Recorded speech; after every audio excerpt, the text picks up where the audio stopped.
Hi everyone, welcome to Wellis home style channel. நீங்கள் எங்கள் சேனலை ஃபர்ஸ்ட் டைம் பார்க்குறீங்கன்னா சப்ஸ்கிரைப் பண்ணிக்கோங்க.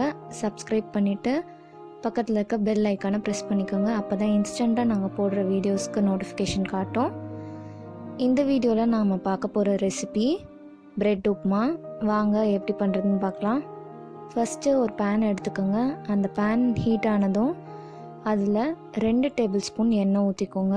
ஊற்றிட்டு நாம் இப்போ நம்மக்கிட்ட இருக்க ப்ரெட்டை டோஸ்ட் பண்ணி எடுக்க போகிறோம்.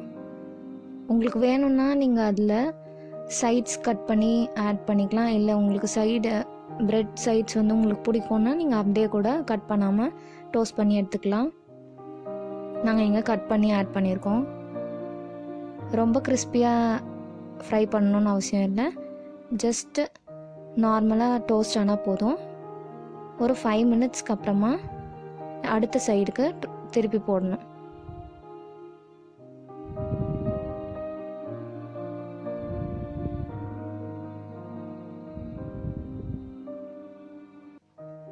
ஜஸ்ட் இந்த வீடியோவில் பார்க்குற மாதிரி லைட் கோல்டன் ப்ரௌன் கலர் வந்தால் போதும். இப்போ நம்ம இதை எடுத்துடலாம்.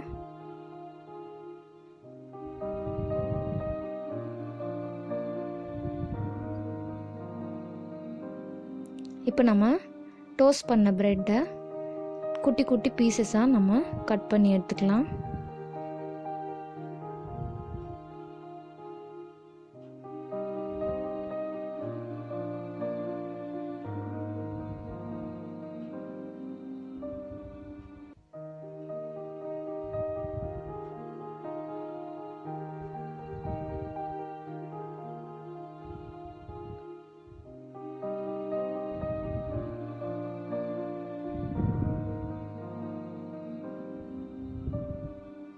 இப்போ கட் பண்ணியாச்சு. இதை ஒரு பவுலில் சேர்த்துக்கோங்க.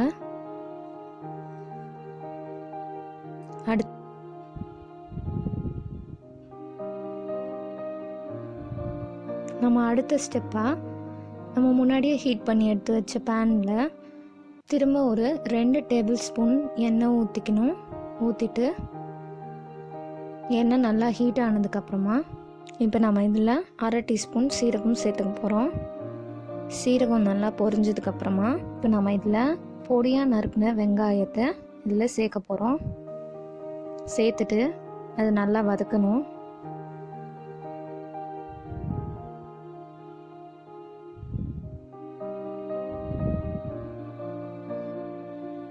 வெங்காயம் நல்லா பொன்னிறமாக ஆகிற வரைக்கும் வறுத்துக்கோங்க.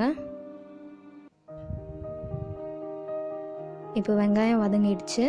அடுத்ததாக நம்ம இதில் பொடியாக நறுக்கி வச்சுருக்க இஞ்சி பூண்டு இதில் சேர்த்துக்க போகிறோம். அது 1/2 டீஸ்பூன் அளவு.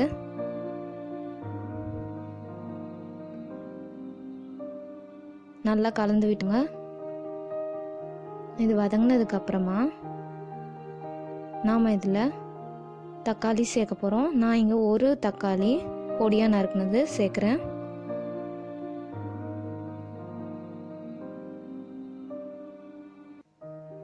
இதையும் நல்லா வதக்கிக்கோங்க. எல்லாம் நல்லா ஒரு நிமிஷத்துக்கு வதங்கினதுக்கப்புறமா இதில் நம்ம துருவி வச்சுருக்க கேரட்டை சேர்க்க போகிறோம். இங்கே நான் ஒரு கேரட்டை துருவி வச்சுருக்கிறது சேர்த்துருக்கேன். சேர்த்து நல்லா கலந்துருங்க.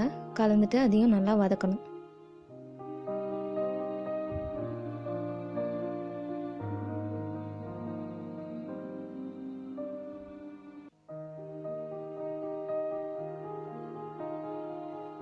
எல்லாம் நல்லா வெந்திருக்கு. இப்போ நம்ம அடுத்ததாக கொஞ்சம் புதினா இலையை சேர்த்துக்க போகிறோம்.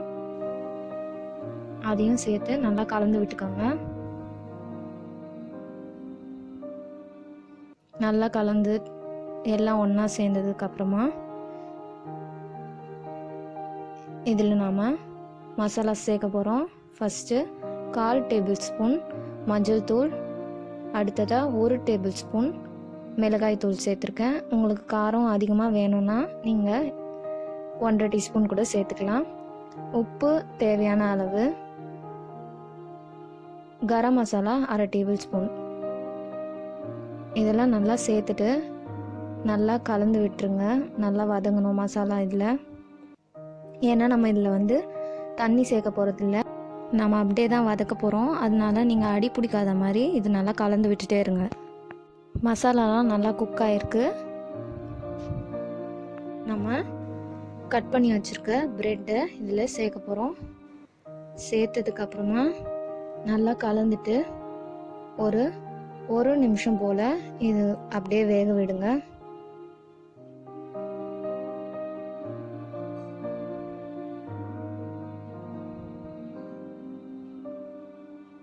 அப்போ தான் மசாலாலாம் நல்லா ப்ரெட்டில் வந்து பைண்ட் ஆகும். இப்போ நம்ம இதில் அடிஷ்னலாக ஒரு டீஸ்பூன் டொமேட்டோ கெச்சப் ஆட் பண்ணிக்கிறோம்.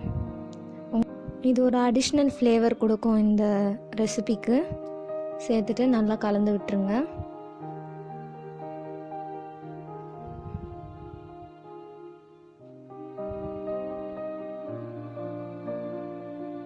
அவ்வளோதான், ரெடி ஆயிடுச்சு. இதை நீங்கள் சர்வ் பண்ணும்போது கொத்தமல்லி சேர்த்துக்கோங்க. இதை நீங்கள் பிரேக்ஃபாஸ்ட் ரெசிபியாக செய்யலாம், இல்லை ஸ்நாக்ஸாக செஞ்சு கொடுக்கலாம். தேங்க்யூ ஃபார் வாட்சிங்.